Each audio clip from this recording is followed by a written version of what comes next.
الحمد لله نحمده ونستعينه ونستغفره ونؤمن به ونتوكل عليه ونعوذ بالله من شرور أنفسنا ومن سيئات أعمالنا من يهده الله فلا مضل له ومن يضلله فلا هادي له ونشهد أن لا إله إلا الله وحده لا شريك له ونشهد أن سيدنا ومولانا محمدا عبده ورسوله بالهدى ودين الحق أرسله صلى الله تعالى عليه وعلى آله وصحبه أجمعين وبارك وسلم أما بعد فأعوذ بالله من الشيطان الرجيم بسم الله الرحمن الرحيم والذي جاء بالصدق وصدق به أولئك هم المتقون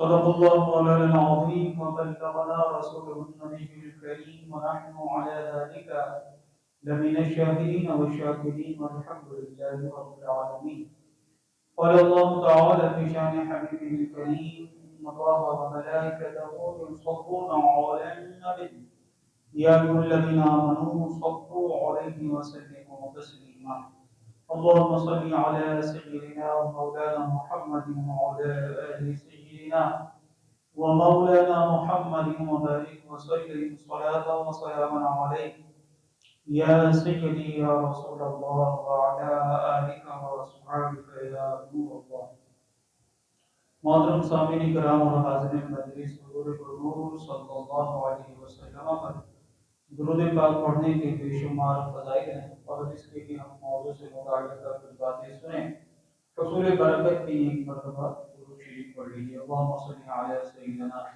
ومولانا محمد وبارك وسلم صلاة وسلام عليك يا سيدي يا رسول الله وعلى آلك وأصحابك يا نور الله سایہ مصطفیٰ مایہ اصطفیٰ عز و ناز خلافت کے لاکھوں سلام یعنی اس افضل الخلق بعد الرسل ثانی اثنین ہجرت پہ لاکھوں سلام۔ آج ہم سیدنا امیر المومنین افضل البشر بعد الانبیاء بالتحقیق خلیفہ اول عاشق صادق سیدنا صدیق اکبر رضی اللہ تعالی عنہ کی سیرت کے حوالے سے فضائل کے حوالے سے کچھ باتیں سنیں گے۔ قرآن مجید برہان رشید میں اللہ تبارک و تعالی نے آپ کے بارے میں ارشاد فرمایا کہ والذی جاء بالصدق وصدق به اولئک هم المتقون، اور وہ جو یہ سچ لے کر تشریف لائے اور جنہوں نے ان کی تصدیق کی یہی ڈر والے ہیں۔ ایک قول کے مطابق تصدیق فرمانے والوں سے مراد سیدنا صدیق اکبر رضی اللہ تعالی عنہ ہیں۔ سیدنا صدیق اکبر رضی اللہ تعالی عنہ کے فضائل اور کمالات کے اوپر متعدد آیات و بینات اور احادیث طیبہ دلالت کرتی ہیں۔ آپ کا نام عبداللہ بن عثمان بن عامر رضی اللہ تعالی عنہ ہے۔ بارگاہ رسالت صلی اللہ علیہ وسلم سے آپ کو عتیق اور صدیق کا لقب دیا گیا۔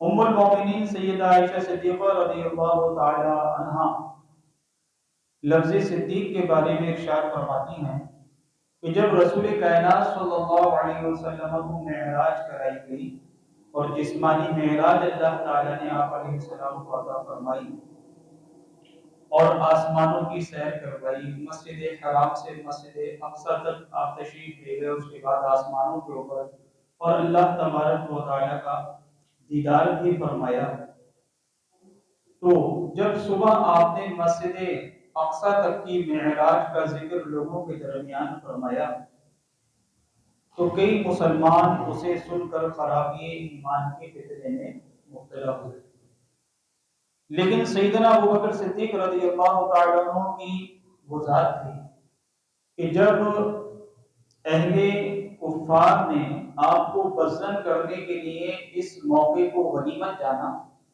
اور انہوں نے کہا کہ تمہارے صاحب صلی اللہ علیہ وسلم ایک ایسی انہونی اور ناممکن بات کہہ رہے ہیں کہ وہ مسجد حرام سے مسجد اقصی تک رات کے قلیل حصے کے اندر تشریف لے گئے، تو بھلا بتاؤ یہ کیسے ممکن ہے؟ تو سیدنا صدیق اکبر رضی اللہ تعالی عنہ نے ارشاد فرمایا کہ میں تو رسول اللہ صلی اللہ علیہ وسلم کے خبر دینے کی بنا پر اس سے بھی عجیب و غریب چیزوں کی تصدیق کرتا ہوں، اس وجہ سے پھر آپ کا لقب صدیق عطا کیا گیا۔ معلوم یہ ہوا کہ سیدنا صدیق اکبر رضی اللہ تعالی عنہ تو نبی پاک علیہ الصلوۃ والسلام نے صدیق کا لقب عطا فرمایا۔ آزاد مردوں میں سب سے پہلے ایمان لانے والے آپ ہی ہیں کہ جنہوں نے کلمہ اسلام پڑھا اور اسلام کو قبول کیا اور دامن اسلام سے وابستہ ہوئے۔ آپ کے اسلام لانے کا واقعہ بھی بڑا دلچسپ ہے۔ ہوا یوں کہ حضرت عبداللہ بن مسعود رضی اللہ تعالیٰ عنہ کہتے ہیں نبی پاک علیہ الصلوۃ والسلام کے اعلان نبوت سے پہلے حضرت ابو بکر رضی اللہ تعالیٰ عنہ یمن تشریف لے گئے تجارت وغیرہ کی غرض سے۔ وہاں آپ کی ملاقات ایک بوڑھے سے ہوئی۔ اس نے سیدنا ابو بکر صدیق رضی اللہ تعالیٰ عنہ کو دیکھ کے کہا کہ میرا گمان یہ ہے کہ تم حرم کے رہنے والے ہو۔ تو آپ نے فرمایا ہاں میں اہل حرم سے ہوں۔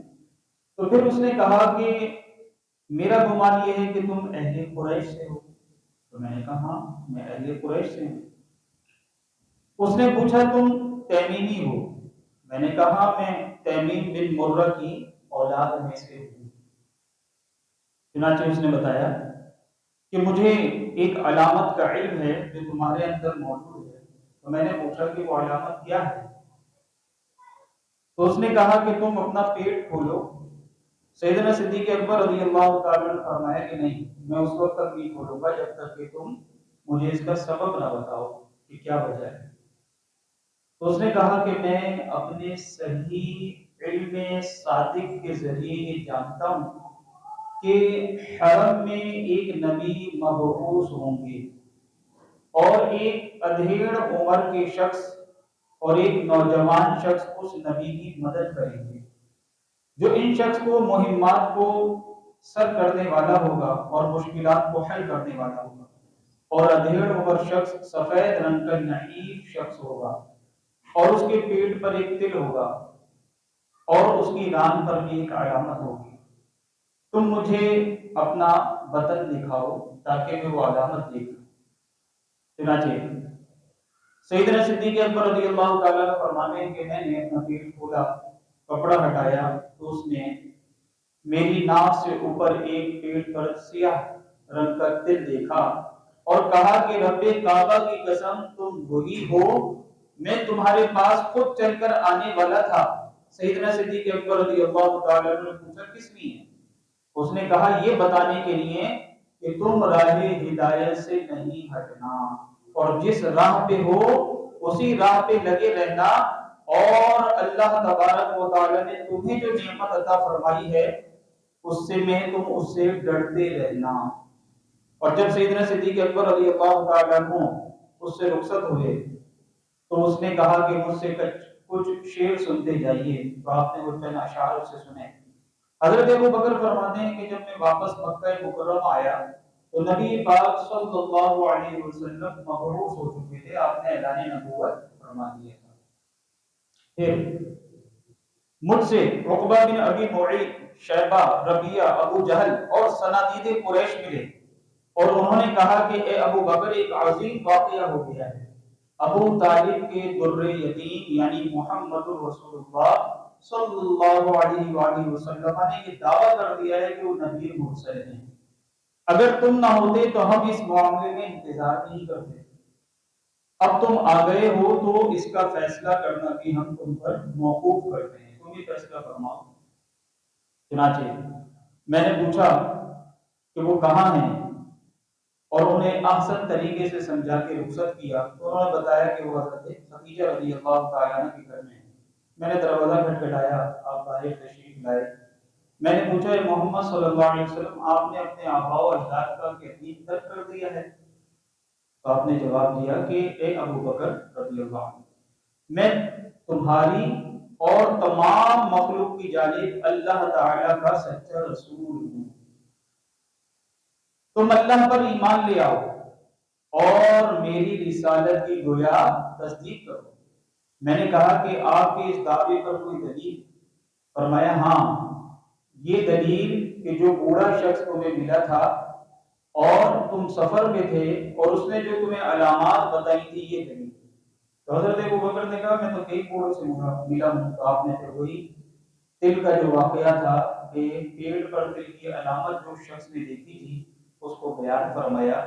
چنانچہ آپ نے فرمایا وہ بوڑھا شخص جس نے تمہیں شعر سنائے تھے، میں نے کہا آپ کو کس نے خبر دی؟ آپ نے فرمایا اس عظیم فرشتے نے مجھے خبر دی جو انبیاء کی بارگاہ کے اندر وحی لے کے حاضر ہوتا ہے، یعنی حضرت جبریل علیہ السلام۔ تو حضرت ابوبکر صدیق رضی اللہ تعالیٰ عنہ نے اس وقت پکار کے کہا کہ میں گواہی دیتا ہوں کہ اللہ کے سوا کوئی معبود نہیں، اور بے شک آپ یعنی محمد رسول اللہ ہیں صلی اللہ علیہ وسلم۔ چنانچہ پھر فرماتے ہیں کہ میں واپس ہو گیا اور میرے اسلام لانے کی پوری وادی میں رسول اللہ صلی اللہ علیہ وسلم سے بڑھ کے کوئی اور خوش نہیں تھا۔ آپ خلیفہ اول بھی ہیں، رحمت دو عالم صلی اللہ علیہ وسلم سے قریبی، آپ سب سے زیادہ قریبی صحابی بھی ہیں۔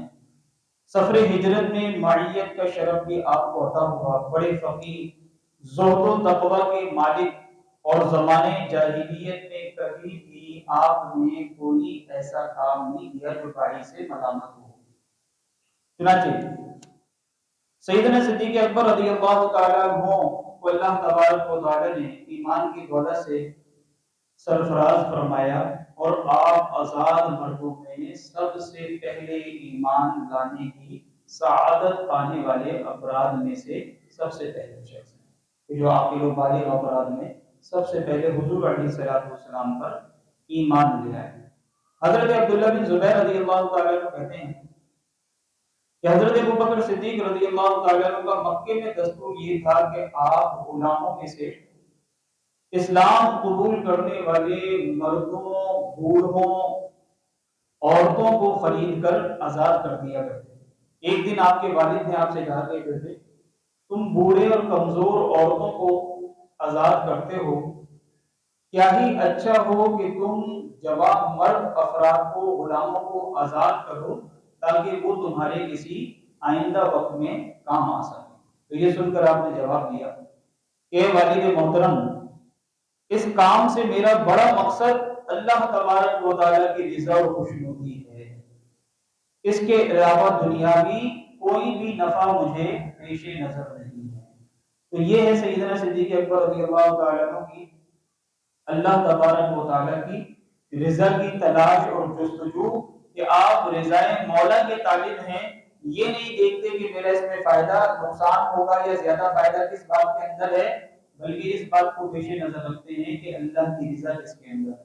سیدنا صدیق اکبر رضی اللہ تعالیٰ عنہ کے بارے میں اللہ تبارک و تعالیٰ نے قرآن مجید برہان رشید میں ارشاد فرمایا ثانی اثنین اذ ہما فی الغار اذ یقول لصاحبہ لا تحزن ان اللہ معنا فانزل اللہ سکینتہ علیہ وأیدہ بجنود لم تروها۔ صرف دو جان سے جب وہ دونوں غار میں تھے، جب اپنے یار غار سے فرماتے تھے تم غم نہ کھاؤ، بے شک اللہ ہمارے ساتھ ہے، تو اللہ نے ان پر اپنا سکینہ اتارا اور ان فوجوں سے اس کی مدد کی جو تم نے نہیں دیکھی۔ امام فخر الدین رازی فرماتے ہیں کہ اس میں سیدنا صدیق اکبر رضی اللہ تعالیٰ عنہ کی فضیلت ہے، اور یہ آیت دلالت کرتی ہے کہ حضرت ابوبکر صدیق رضی اللہ تعالیٰ عنہ مخلوق میں انبیاء کے بعد سب سے زیادہ افضل ترین ہیں۔ چنانچہ جب نبی پاک علیہ السلام کفار کی جانب سے قتل کی کوشش کے خطرے کے پیش نظر غار کی طرف تشریف لے گئے، اور آپ نے باطنی اعتبار سے سب سے زیادہ کسی پر اعتماد کیا تو وہ سیدنا صدیق اکبر کی ذات ہے، کہ آپ نے ہجرت کے لیے انتخاب کس کا فرمایا؟ سیدنا صدیق اکبر رضی اللہ عنہ۔ فرماتے اس کا مطلب یہ ہے کہ حضرت ابوبکر صدیق کا جو ظاہر تھا حضور ان سے مطمئن تھے کہ ان کا باطن بھی بالکل ظاہر کے عین مطابق ہے۔ اور یہی حضرت علی المرتضیٰ کا بھی واقعہ ہے کہ آپ کو امانتیں دے کے نبی پاک علیہ السلام جو ہے وہ چلے ہیں، اور حضرت علی المرتضیٰ کیا فرماتے ہیں، انہوں نے بھی تو اپنے آپ کو گویا جان دینے کے لیے پیش کر دیا، کیونکہ کفار تو حضور کی تلاش میں آ کے شہید کرنے کے در پہ تھے، اور حضرت علی جانتے تھے، لیکن ان کا ایمان کیسا حضور کے قول مبارک پہ تھا کہ حضرت علی فرماتے ہیں کہ نبی پاک علیہ السلام نے جب یہ کہا کہ اے علی کو یہ امانت ہے، کل صبح لوگوں کے سپرد کر کے پھر مدینہ طیبہ ہجرت کر کے آ جانا، تو میں یقین کامل کے اوپر مطمئن تھا کہ میرے آقا نے جب فرما دیا ہے تو یہ تو وہ عظیم رات ہے کہ مجھے اس رات میں تو موت آنے والی نہیں ہے۔ میں اطمینان کے ساتھ سویا اور وہ امانتیں سپرد کی، اور پھر وہ بھی ہجرت کر کے مدینہ طیبہ پہنچے۔ یہاں نبی کریم علیہ السلام پہلے جا چکے ہیں اور اپنے ساتھ انتخاب سیدنا صدیق اکبر رضی اللہ تعالیٰ عنہ کا کیا ہے۔ تو آپ کی صحابیت اتنی پکی، قطعی اور یقینی ہے، جو قرآن مجید کی اسی آیت مبارکہ سے ثابت ہے کہ جس میں اللہ تبارک و تعالیٰ نے اذ یقول لصاحبہ فرمایا کہ جس وقت اپنے صاحب سے آپ فرما رہے تھے، اور وہ صاحب کون تھے، حضور علیہ السلام کے ساتھی کون تھے، وہ سیدنا صدیق اکبر رضی اللہ تعالیٰ عنہ۔ یہی وجہ ہے جو آپ کی صحابیت کا انکار کر دے تو وہ دار اسلام سے خارج ہو جاتا ہے، اس لیے کہ وہ قرآن کا منکر ہے۔ حضرت عائشہ صدیقہ رضی اللہ تعالیٰ عنہ بیان کرتی ہیں، حضرت ابن عباس فرماتے تھے کہ غار میں نبی کریم علیہ السلام کے ہمراہ حضرت ابو بکر تھے۔ ماں باپ اور کعبۃ اللہ شریف کو دیکھنا ایک بہت بڑی سعادت کی بات ہے، عبادت کی بات ہے۔ تو اب آپ غور کیجئے کہ حضور علیہ السلام اللہ کے وہ عظیم پیغمبر ہیں کہ جو تمام مخلوق حتیٰ کہ کعبے سے بھی افضل ہے، بالاتفاق، اس میں کسی کو دو رائے نہیں کہ نبی پاک علیہ السلام کعبے سے بھی افضل ہیں۔ کعبے کو دیکھنا عبادت، تو رسول اللہ کو دیکھنا کیسی عبادت ہوگا، حضور علیہ السلام کی زیارت کرنا کیسی عبادت ہوگا۔ اب یہ سعادت بھی اگر کسی کے حصے میں آئی کہ تنہائی کے اندر جب غار میں سیدنا صدیق اکبر رضی اللہ تعالیٰ عنہ نبی پاک علیہ السلام کے ساتھ تشریف لے گئے، اور حضور کے جانے سے پہلے آپ نے غار کو صاف فرمایا تاکہ نبی کریم علیہ السلام کو کوئی کیڑا، کوئی ایسی چیز جو موذی ہو، کوئی اذیت نہ پہنچائے، اور اپنے کپڑے کو پھاڑ پھاڑ کے مختلف سوراخوں کو بند فرما دیا، اور پھر حضور کو فرمایا کہ آپ تشریف لے آئیے۔ تو نبی پاک علیہ السلام جب تشریف لے گئے تو حضور نے آپ کے زانو مبارک پر سر رکھ کے آرام فرمانا شروع کیا۔ اب آپ نے ایک سوراخ جو رہ گیا تھا وہاں ایڑی یا اپنا انگوٹھا پیر کا کوئی حصہ رکھ دیا، اور جب پیر رکھا تو وہاں کوئی مشتاق سانپ تھا جو اندر آنا چاہتا تھا، اور جب سیدنا صدیق اکبر رضی اللہ تعالیٰ عنہ نے وہ اپنا قدم نہیں ہٹایا تو اس نے ڈس دیا۔ اب اس کے زہر نے جب اور کیا، زہر جب صلاحیت کرنے لگا، تو پھر آپ کی آنکھوں سے تکلیف کے مارے آنسو جاری ہوئے، اور وہ رخسار مصطفیٰ صلی اللہ علیہ وسلم پہ گرے۔ تو نبی پاک علیہ السلام نے آنکھیں کھولی، پوچھا ہے ابو بکر تمہیں کس بات نے بلایا؟ عرض کی کہ صاحب نے ڈس دیا ہے۔ حضور علیہ السلام نے لعاب دہن لگایا، اور آپ کا وہ سانپ کے کانٹے کا اثر فوراً ختم ہو گیا۔ یوں گویا کہ نبی پاک علیہ السلام نے ان کی اس خدمت کو قبول فرما لیا، اور ان کو گویا کہ جان جو ہے وہ لوٹا دی۔ پھر سیدنا صدیق اکبر رضی اللہ تعالیٰ عنہ نے نبی پاک علیہ السلام کے ساتھ وہاں وقت گزارا، راتیں گزاری۔ آپ کا وہاں کام کیا تھا؟ جیسے حرم کعبہ میں حاجی کیا کرتا ہے، کعبۃ اللہ شریف کو دیکھتا ہے، عبادت ہے۔ سیدنا صدیق اکبر کی یہی عبادت تھی کہ وہ حضور کے چہرے اقدس کو تکتے رہا کرتے، اور یہ وہ عبادت تھی کہ جو اس وقت میں کسی اور کو حاصل نہیں تھی۔ وہ سیدنا صدیق اکبر رضی اللہ تعالیٰ عنہ کے دامن کرم کے اندر ہے۔ پھر سیدنا صدیق اکبر رضی اللہ تعالیٰ عنہ نبی پاک صلی اللہ تعالیٰ علیہ وسلم کو لے کر پھر آپ ہجرت مدینہ کی گئے۔ تو یہاں پہ ہمارے علماء کرام نے بیان فرمایا کہ جب نبی کریم علیہ السلام اور حضرت ابو بکر جو ہیں وہ مدینہ طیبہ میں داخل ہونے لگے، تو اہل مدینہ باہر آ کے پہلے سے ہی انتظار کر رہے تھے کہ نبی پاک علیہ السلام جو ہیں وہ تشریف لانے والے ہیں۔ تو اب چونکہ غار کے اندر سیدنا صدیق اکبر رضی اللہ تعالیٰ عنہ نے حضور کے چہرے اقدس کے جو انوار ڈائریکٹ آپ کے اوپر پڑ رہے تھے وہ ایسے آپ کے چہرے مبارکہ میں جذب ہو گئے تھے کہ جب آپ مدینہ طیبہ داخل ہونے لگے تو لوگوں کو اشتباہ ہو گیا کہ ان میں نبی کریم علیہ الصلوۃ والسلام کون ہیں اور حضرت ابو بکر کون ہیں. تو سیدنا صدیق اکبر سمجھ گئے کہ ان کے پہچاننے میں انہیں شبہ ہو رہا ہے. تو آپ نے سرکار دو عالم صلی اللہ علیہ وسلم پہ چادر تان لی اور اس بات کا اظہار کیا کہ آقا یہ ہیں اور غلام میں ہوں. تو نبی کریم علیہ الصلوۃ والسلام کے دیکھیں کیسے انوار آپ کے چہرے مبارکہ کے اندر جذب ہوئے. تو حضور علیہ الصلوۃ والسلام کے صحابی جو یار غار بھی ہیں یار مزار بھی ہیں, جہاں حضور جو ہیں وہ اول نظر آتے ہیں, سیدنا صدیق اکبر آپ کی پیروی کے اندر جو ہے وہ ثانی اثنین کے مقام پر نظر آتے ہیں.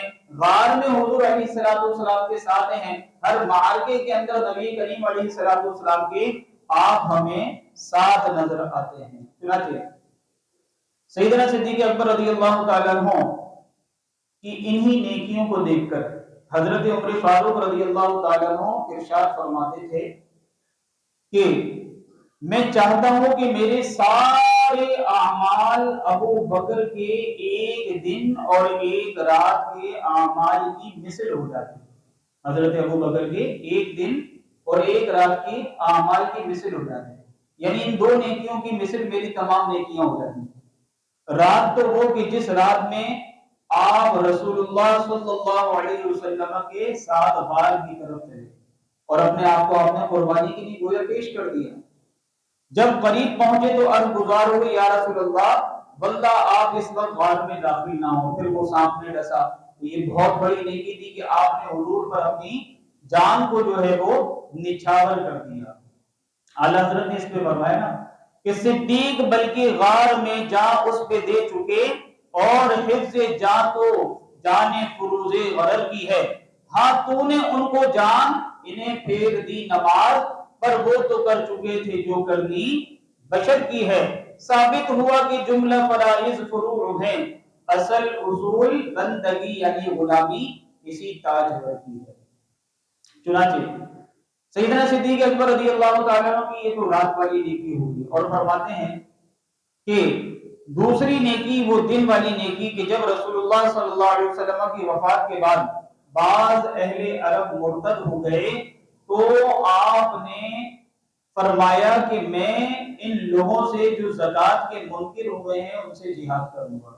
یہاں تک کہ اگر اونٹ کے گھٹنے میں باندھنے کی کوئی رسی بھی مال زکوٰۃ میں ادا کرتا تھا تو میں اس سے وہ لوں گا, اگر وہ نہیں دے گا انکار کرے گا تو میں اس کے خلاف جہاد کروں گا. تو حضرت عمر رضی اللہ تعالیٰ عنہ عرض گزار ہوئے کہ اے ابو بکر الفت اور نرمی کا سلوک کیجیے. تو آپ نے فرمایا کیا تم زمانہ جاہلیت میں بہادر اور اسلام میں بزدل ہو گئے ہو؟ بے شک سلسلہ وحی حضور کے وصال کے بعد اب منقطع ہو چکا ہے, کوئی نیا نبی نہیں آنا اور دین مکمل ہو چکا ہے. تو کیا یہ نقص کا شکار ہو جائے گا حالانکہ میں تمہارے درمیان ابھی زندہ ہوں؟ لہذا یہ نہیں ہو سکتا کہ لوگ زکوٰۃ کے منکر ہو جائیں تو ان کے خلاف پھر آپ نے جہاد فرمایا. تو یہ وہ دو نیکیاں ہیں کہ جو حضرت عمر رضی اللہ تعالیٰ عنہ ارشاد فرما رہے ہیں کہ کاش کہ یہ دو نیکیاں جو ہیں ایک دن ایک رات والی نیکیاں میری ساری نیکیوں کے برابر ہو جاتی, ان کی مثل ہو جاتی, کیونکہ حضرت ابو بکر کی یہ دو نیکیاں ایسی ہیں کہ جو عمر کی تمام نیکیوں کے اوپر گویا کہ بھاری ہیں. اب حضرت عمر کی نیکیاں کتنی ہیں؟ چنانچہ ام المومنین حضرت عائشہ صدیقہ رضی اللہ تعالیٰ عنہ بیان کرتی ہیں چاندنی رات تھی, میں نبی پاک علیہ الصلوۃ والسلام کا سر مبارک گود میں لیے ہوئے بیٹھی تھی. میں نے عرض کیا کہ یا رسول اللہ صلی اللہ تعالی علیہ وآلہ وسلم کیا کسی کی نیکیاں آسمان کے ستاروں کے برابر بھی ہو سکتی ہیں؟ اب دیکھیں ام المومنین کا عقیدہ یہ تھا کہ حضور جانتے ہیں, حضور بتا سکتے ہیں. امت کی نیکیاں نبی پاک صلی اللہ علیہ وآلہ وسلم پر منتشر ہیں اللہ کی عطا سے. آپ جانتے ہیں آپ کی امت کی کتنی نیکیاں ہیں, اور بعد از وصال کی حدیث میں ہے کہ امت کے اعمال مجھ پہ پیش کیے گئے. تو آپ غور کیجیے, ام المومنین نے جب یہ سوال کیا تو حضور علیہ الصلوۃ والسلام نے ارشاد فرمایا کہ پہلے عرض کیا یا رسول اللہ کیا کسی کی نیکیاں آسمان کے ستاروں کے برابر ہیں؟ تو آپ نے فرمایا نعم عمر، ہاں وہ حضرت عمر ہیں جن کی نیکیاں آسمان کے ستاروں کے برابر ہیں۔ کتنی نیکیاں ہوں گی؟ آسمان کے ستارے گنتی میں نہیں آتے۔ تو میں نے عرض کی این حسنات ابی بکر، اپنے والد کا یاد آیا نا کہ میرے والد کی نیکیاں کتنی، جب حضرت عمر کی اتنی نیکیاں ہیں، تو عرض کی کہ میرے والد کی نیکیاں ان کا کیا حال ہے؟ تو آپ نے فرمایا انما جمیع حسناتی عمر کا حسنۃ واحدۃ من حسنات ابی بکر، عمر کی ساری نیکیاں ابو بکر کی نیکیوں میں سے ایک نیکی کی مثل ہیں۔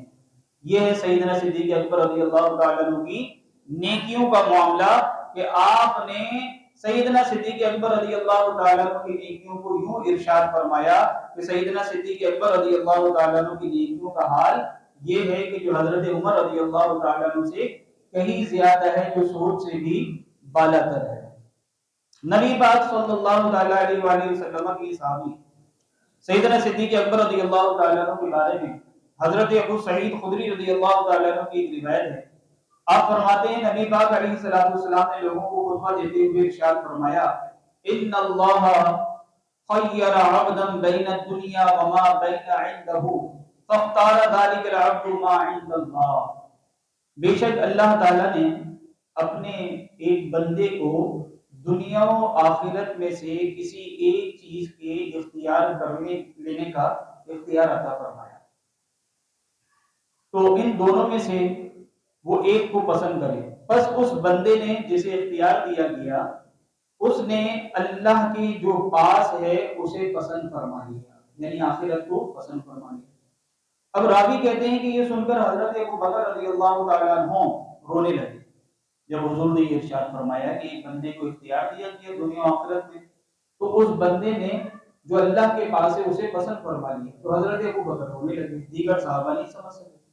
تو حضرت ابو بکر صدیق رضی اللہ تعالیٰ عنہ کے رونے سے صحابہ کو تعجب ہوا، کیونکہ حضور علیہ السلام تو کسی ایسے شخص کے متعلق خبر دے رہے ہیں جسے یہ اختیار دیا گیا ہے۔ صحابہ کا ذہن اس طرح نہیں گیا کہ یہ اختیار حضور اپنے بارے میں بیان فرما ہے، اور حضرت ابو بکر رونے لگے۔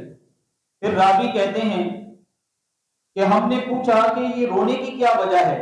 جسے اختیار دیا گیا تھا تو اس نے اختیار کر لیا، لیکن ہمیں بعد میں یہ واضح ہوا کہ ابو بکر ہم میں سب سے زیادہ جاننے والے ہیں۔ اس کے بعد حضور علیہ السلام نے فرمایا کہ بے شک اپنی صحبت اور اپنے مال کے ساتھ مجھ پر سب سے زیادہ احسان ابو بکر نے کیا ہے۔ اگر میں خدا کے علاوہ کسی کو خلیل بناتا تو بے شک وہ ابو بکر ہوتے، لیکن اس کے ساتھ میرا اسلامی اخوت اور دوستی کا رشتہ تو موجود ہے۔ آئندہ سوائے ابو بکر کے مسجد میں کسی کا دروازہ کھولا نہیں جائے گا۔ تو نبی پاک علیہ السلام نے یہاں حضرت ابو بکر کی فضیلت کو بیان فرمایا کہ اگر میں کسی کو خلیل بناتا تو کس کو بناتا؟ حضرت ابو بکر کو۔ خلیل کسے کہتے ہیں؟ خلیل کیوں نہیں بنایا حضور نے؟ تو خلیل کی ایک تعریف یہ بیان کی گئی کہ خلیل وہ ہے کہ جس کا اللہ تعالی سے ایسا تعلق ہو کہ اس تعلق اور محبت الہی میں کوئی اختلال نہ ہو۔ تو اس لیے حضور علیہ السلام نے حضرت ابو بکر کو خلیل نہیں بنایا اور واضح فرما دیا کہ اگر میں کسی کو خلیل بناتا تو حضرت ابو بکر کو بناتا۔ پھر حضرت ابو بکر صدیق رضی اللہ تعالیٰ عنہ کی یہاں نبی پاک علیہ السلام نے ایک اور فضیلت بیان فرمائی کہ تمام لوگوں کے دروازے جو مسجد النبوی شریف میں ذاتی گھر کے دروازے کھلتے تھے یا کھڑکیاں کھلتی تھیں انہیں بند کر دیا جائے سوائے ابو بکر کی کھڑکی کے۔ اور یہ حضور علیہ الصلوۃ والسلام نے شارحین نے حدیث میں لکھا کہ حضرت علی کے بارے میں بھی منقول ہے کہ سب کے دروازے بند فرمائے اور حضرت علی کی فضیلت ان کا دروازہ مسجد میں گھر کا کھلا رہنے دیا، یا یہ فضیلت حضرت ابو بکر کو عطا کی باختلاف روایت کہ وہ کھڑکی کھولنے کی اجازت حضرت ابو بکر کو آخری ایام میں آپ نے عطا فرمائی مرض وفات کے اندر، اور یا پھر وہ چھوٹا دروازہ کھولنے کی ذاتی مسجد میں آپ کو اختیار حضور علیہ الصلوۃ والسلام نے عطا فرما دیا۔ یہ بھی بڑی فضیلت ہے کیونکہ ذاتی گھر کا دروازہ مسجد میں نہیں کھل سکتا، لیکن حضرت ابو بکر صدیق رضی اللہ تعالیٰ عنہ کو نبی پاک علیہ الصلوۃ والسلام نے اس کی اجازت عطا فرمائی، جیسا کہ حضرت علی المرتضی رضی اللہ تعالیٰ عنہ کو شروع میں ہی اس کی اجازت آپ نے عطا فرمائی۔ چنانچہ حضرت جبیر بن مطعم رضی اللہ تعالیٰ عنہ کہتے ہیں نبی پاک علیہ السلام کی بارگاہ میں ایک عورت حاضر ہوئی اور آپ نے اسے کسی روز آنے کے لیے ارشاد فرمایا تو اس نے عرض کی کہ ارأیت ان جئت ولم اجدک، یعنی اگر میں پھر دوبارہ آؤں اور آپ کو نہ پاؤں تو کیا کروں؟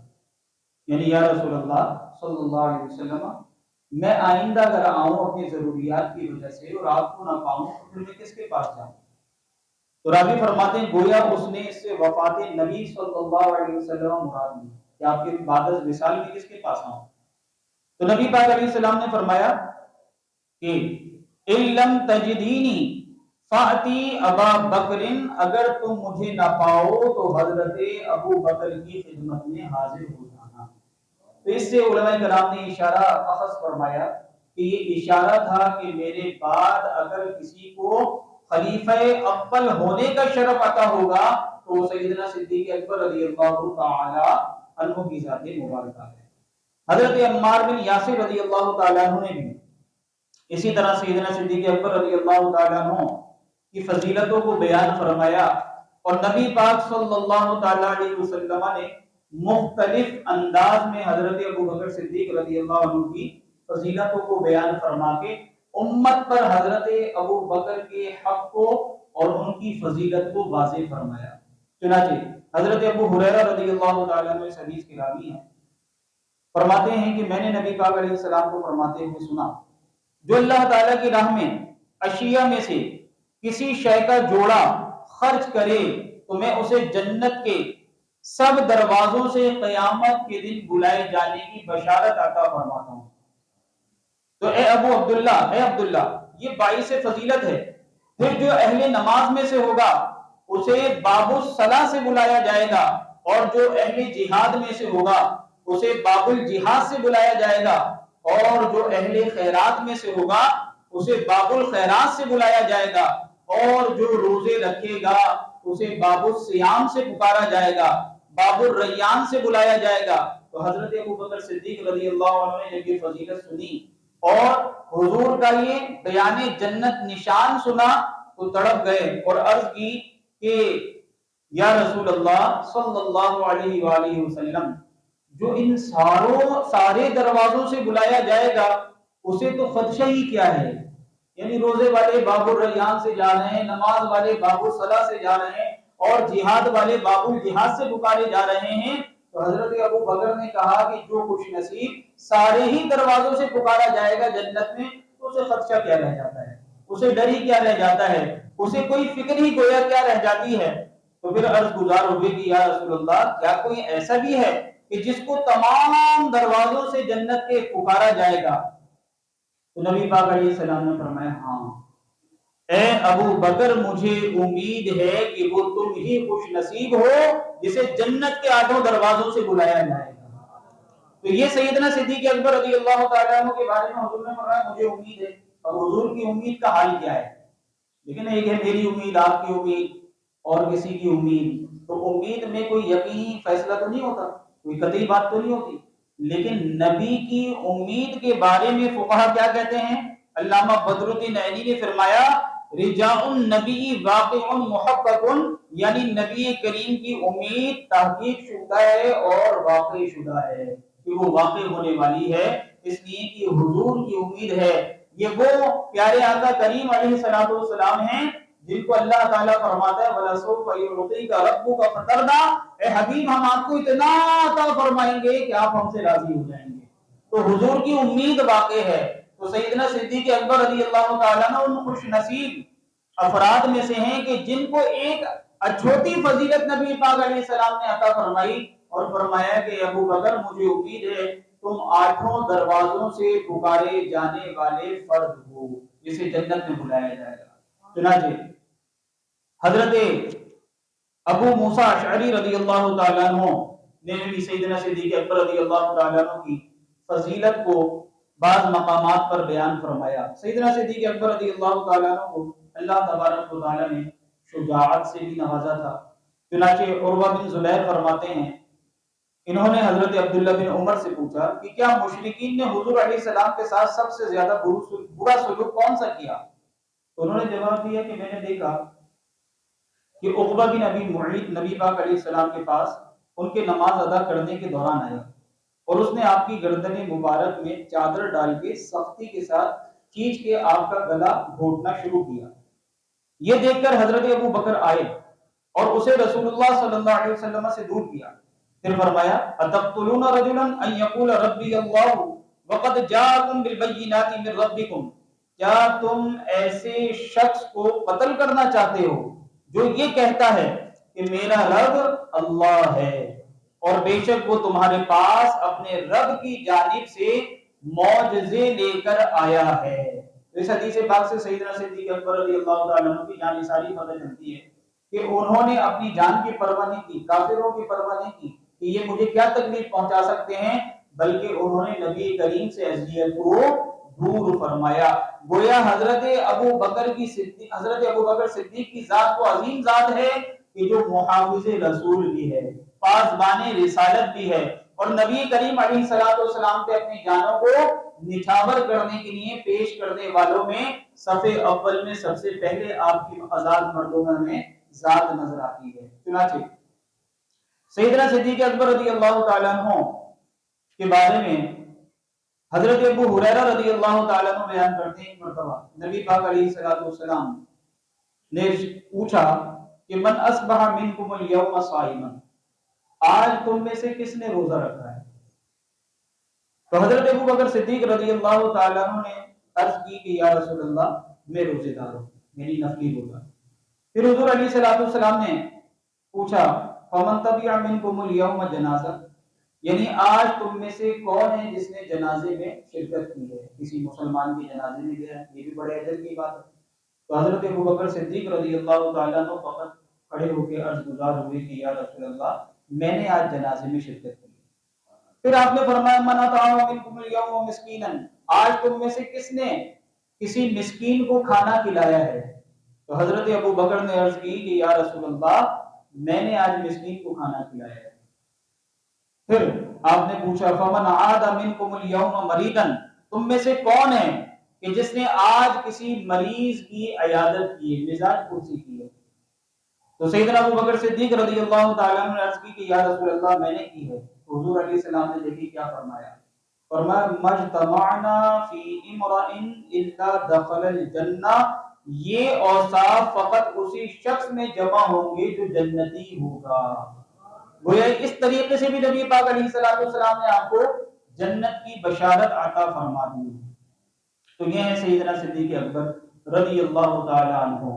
حضرت عائشہ صدیقہ رضی اللہ تعالی عنہ بیان کرتی ہیں حضور علیہ السلام سیدنا صدیق اکبر رضی اللہ تعالی عنہ سے بہت محبت فرمایا کرتے۔ آپ نے ارشاد فرمایا اپنے مرض وفات میں کہ سیدنا صدیق اکبر رضی اللہ تعالی عنہ کو حکم دو کہ وہ لوگوں کو نماز پڑھائیں، مرو ابا بکر فلیصلی بالناس۔ ام المومنین حضرت عائشہ صدیقہ رضی اللہ تعالی عنہ نے عرض کیا کہ وہ ایک نرم دل ہیں اور مصلی رسول کے اوپر کھڑی ہونے کی وہ ہمت نہیں کر سکیں گے، لیکن سرکار بار بار یہی ارشاد فرماتے رہے، یہاں تک کہ حضرت ابو بکر صدیق رضی اللہ تعالی عنہ نے نبی پاک علیہ السلام کی مصلی پہ کھڑے ہو کے صحابہ کرام علیہم رضوان کو نمازیں پڑھائیں۔ اب دیکھیں حضور علیہ السلام کے کسی بھی چیز کے ثبوت کے کچھ طریقے ہوتے ہیں۔ حضور نے کسی کام کرنے کا ارشاد فرمایا، یہ حدیث قولی ہے۔ حضور علیہ السلام نے کوئی کام کرتے کہ دکھایا، یہ حدیث فعلی ہے۔ اور حضور علیہ السلام کے سامنے کوئی کام ہوا، حضور نے اس پہ انکار نہیں فرمایا، یہ حدیث تقریری ہوتی ہے۔ تو نبی پاک علیہ السلام نے قول کے ذریعے بھی حضرت ابو بکر کے لیے حکم دیا کہ انہیں حکم دو کہ یہ لوگوں کی امامت کروائیں۔ تو آپ کی امامت کو رسول اللہ صلی اللہ علیہ وسلم نے قول کے ذریعے پختہ فرمایا۔ پھر ایک موقع ایسا آیا کہ جب حضور اپنے غلاموں کو زیارت کرتے ہوئے، ان کو دیکھتے ہوئے ان کی جانب تشریف لائے، تو آپ نے حضرت ابو بکر کے پیچھے نماز کے ما بقیہ حصے کو ادا فرمایا، دوران نماز۔ تو گویا کہ اقتدا فرما کے حضور علیہ السلام نے آپ کی امامت کو پختہ فرما دیا۔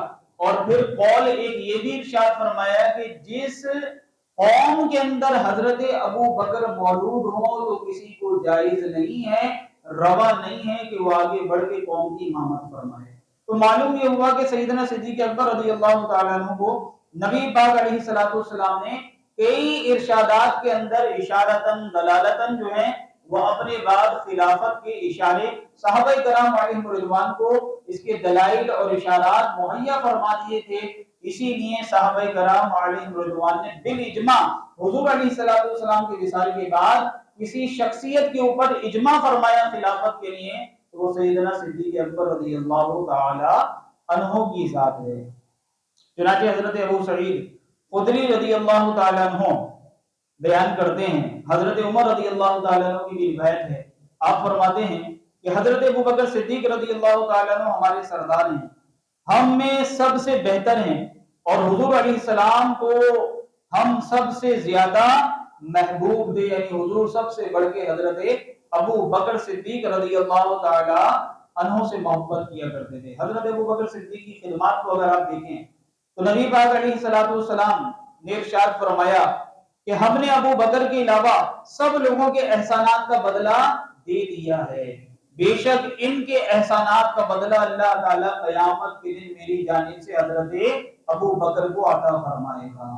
اس سے اندازہ کیجئے جن کے احسانات کو حضور بیان فرما رہے ہیں امت کے درمیان میں کہ مجھ پر جس نے جو احسان کیا میں نے اس کا بدلہ دنیا میں دے دیا ہے، لیکن سوائے ابو بکر کے کہ ان کے اتنے احسانات ہیں کہ اللہ تبارک و تعالیٰ ان احسانات کا بدلہ میری جانب سے انہیں قیامت کے روز عطا فرمائے گا۔ تو یقیناً بارگاہ مصطفیٰ میں ان کی خدمتیں مقبول ہیں، یقیناً بارگاہ مصطفیٰ کے اندر اللہ تبارک و تعالیٰ نے ان کو وہ مقام عطا فرمایا ہے کہ حضور علیہ الصلوۃ والسلام نے صحابہ میں ان کی فضیلت کو ایک اچھوتے انداز کے اندر بیان فرمایا ہے۔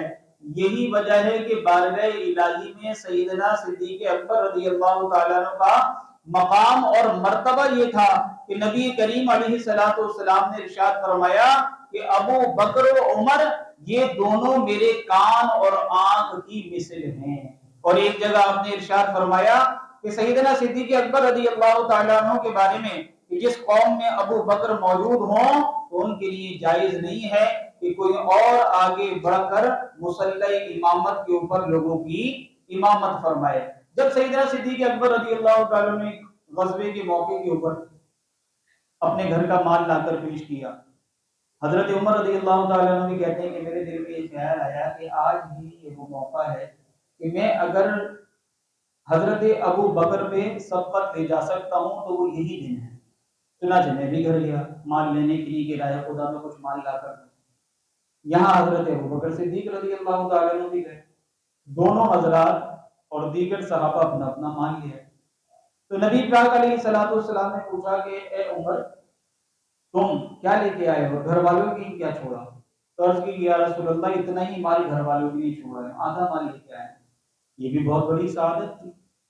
لیکن جب حضرت ابو بکر حاضر خدمت ہوئے تو حضور علیہ السلام نے پوچھا کہ ابو بکر گھر والوں کے لیے کیا چھوڑ کے آئے؟ تو کتنا پیارا جواب دیا، سارا مال لے کے آئے، اور عرض کی یا رسول اللہ گھر والوں کے لیے اللہ اور اس کے رسول کو چھوڑا ہے، یعنی سارا مال آپ کی بارگاہ میں نے حاضر کر دیا ہے، اور نبی پاک علیہ الصلوۃ والسلام کے لیے سارا مال میں نے لا کے حاضر کر دیا ہے۔ صحابہ بیان کرتے ہیں حضور حضرت ابو بکر کے مال میں اس طریقے سے تصرف فرماتے تھے جیسے آپ اپنے مال میں تصرف فرما رہے ہیں، جیسے انسان اپنا مال خرچ کرتا ہے تو حضور ہی کا، سارا ہی حضور کا ہے، کیونکہ دیتا کون ہے؟ نبی پاک علیہ الصلوۃ والسلام دینے والے ہیں، قاسم رزق بھی ہیں اور قاسم نعمت بھی ہیں، کیونکہ خود بخاری شریف کے اندر ارشاد فرمایا کہ انما انا قاسم واللہ یعطی، کہ اللہ عطا فرمانے والا ہے اور میں اللہ کی نعمتوں کو تقسیم فرمانے والا ہوں۔ لیکن آپ غور کیجئے پھر بھی ذاتی ملکیت تو انسان کو مال پر ہوتی ہے، تو سرکار صلی اللہ علیہ وسلم نے ان کے مال میں ایسا تصرف فرمایا جیسا کہ اپنے ذاتی مال میں تصرف فرماتے ہیں۔ دیکھیے یہ ادا پسند کیسی ہے، اللہ کی بارگاہ میں یہ ادا کیسے پسند ہوئی۔ ابن عساکر روایت کرتے ہیں، حضرت عمر رضی اللہ تعالیٰ عنہ بیان کرتے ہیں کہ نبی پاک علیہ الصلوۃ والسلام کی بارگاہ بے کس پناہ میں حاضر تھا، سیدنا صدیق اکبر رضی اللہ تعالیٰ عنہ کی جناب فرماتے ہیں حضرت ابو بکر صدیق نے اس وقت ایک ایسی قبا پہنی ہوئی تھی جس کو انہوں نے سینے پر بٹن کے بجائے کانٹوں سے جو ہے وہ ٹھہرایا ہوا تھا، بٹن نہیں ہے، کانٹے لگائے ہوئے اس میں. یعنی بظاہر حال دیکھا جائے تو بہت ہی سادہ سا حال تھا. تو فرماتے ہیں اسی وقت جبریل امین حضور کی بارگاہ کے اندر حاضر ہوئے اور دریافت کے یا رسول اللہ آج ابو بکر اپنی قبا کو کانٹوں سے کیوں سجائے ہوئے ہیں؟ تو حضور علیہ السلام نے فرمایا کیونکہ انہوں نے اپنا تمام مال راہ خدا میں دے دیا، اسلام کے لیے پیش کر دیا ہے، مجھ پر خرچ کر دیا ہے. تو حضرت جبریل نے عرض کی یا رسول اللہ صلی اللہ علیہ وسلم اللہ تعالی نے ان پر سلام بھیجا ہے. آپ دیکھیں نا، سلام اللہ تعالی حضرت جبریل کے ذریعے کس پر بھیج رہا ہے؟ حضرت ابو بکر صدیق رضی اللہ تعالیٰ عنہ پر. اور دریافت فرمایا کہ اے ابو بکر اس فقر میں بھی تم مجھ سے راضی ہو یا ناخوش ہو؟ یعنی اللہ تعالیٰ پوچھتا ہے کہ ان سے پوچھیں اس فقر کے عالم میں جو انہوں نے کانٹے لگا کے اپنے کپڑے کو ٹھہرایا ہوا ہے، ان سے پوچھئے کہ یہ اللہ سے راضی ہیں یا راضی نہیں ہیں. تو جب نبی پاک علیہ السلام نے یہ بات حضرت ابو بکر صدیق کے سامنے پیش فرمائی تو انہوں نے عرض کیا کہ میں اپنے رب سے ناخوش کیسے ہو سکتا ہوں؟ میں تو اس سے راضی ہوں، خوش ہوں، بہت خوش ہوں اور میں بہت راضی ہوں. حضرت ابن عباس کی روایت میں یہ الفاظ ہیں کہ نبی پاک علیہ السلام نے فرمایا ایک دن جبریل ایسا جبہ پہن کر آئے جس میں کانٹے لگے ہوئے تھے.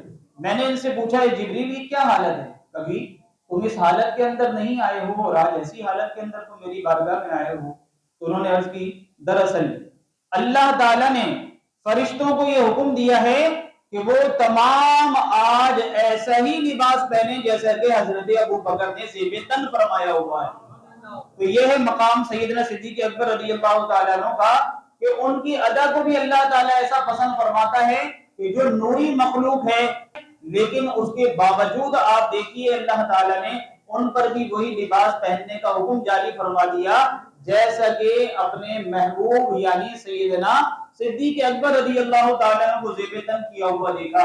تو یہ مقام محبوبیت ہے حضرت ابو بکر صدیق رضی اللہ تعالیٰ عنہ کا بارگاہ الوہیت کے اندر. اسی نے کسی عاشق نے کہا کہ کیا مقدر ہے صدیق و فاروق کا جن کا گھر رحمتوں کے خزینے میں ہے. اور حضور نے ارشاد فرمایا کہ اللہ تعالیٰ سب سے پہلے میری قبر کو شک فرمائے گا، پھر حضرت ابو بکر کی قبر شک ہوگی، پھر حضرت عمر کی قبر شک ہوگی، اور پھر ہم اہل ایسے میرے سیدھے ہاتھ میں حضرت ابو بکر کا ہاتھ ہوگا اور بائیں ہاتھ میں حضرت عمر کا ہاتھ ہوگا، اور اس شان سے ہم اہل بقی کو لیتے ہوئے میدان محشر کے اندر حاضر ہوں گے. تو یہ ہے مقام سیدنا صدیق اکبر رضی اللہ تعالیٰ عنہ اور حضرت عمر فاروق کا. اللہ تعالیٰ سے دعا ہے کہ اللہ تبارک و تعالیٰ ہمیں صحابہ کرام کے مرتبے، مقام اور منصب کو سمجھنے کی توفیق عطا فرمائے. آمین. وآخر دعوانا الحمدللہ رب العالمین.